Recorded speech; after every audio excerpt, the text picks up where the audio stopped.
In today's video, I will walk you through how to get started with customer segments on Shopify.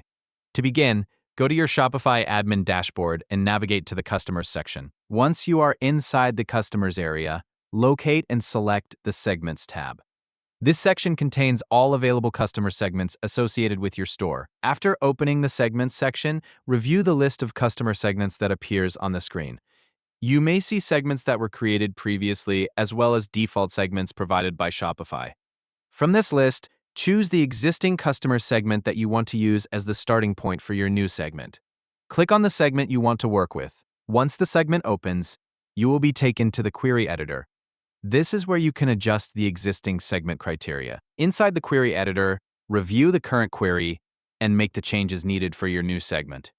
Modify the criteria according to the customer characteristics you want to include in the segment. Continue editing until the query reflects the customer group you want to target. After making your changes, locate the Run Query button. Depending on your screen, you may also see a Run option represented by a small arrow. Click the available Run option to test the updated query. Wait for the query to finish processing.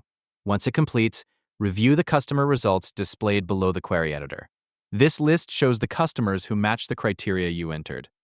Next, look at the number displayed above the editor. This number indicates how many customers currently meet the conditions of your segment.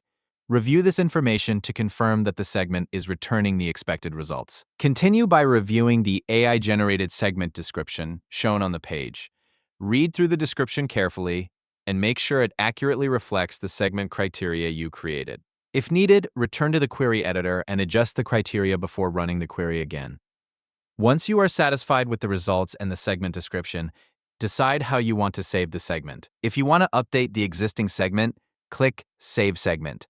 If you want to create a separate segment based on the changes you made, click Save as New Segment instead. When prompted, enter a new name for the segment. After entering the new segment name, click Save to complete the process. Shopify will then create and store the new customer segment in your segments list. Once the segment has been saved successfully, it will be available for future use from the Segments section of your Shopify admin. And that is how to get started with customer segments on Shopify. Thank you for watching.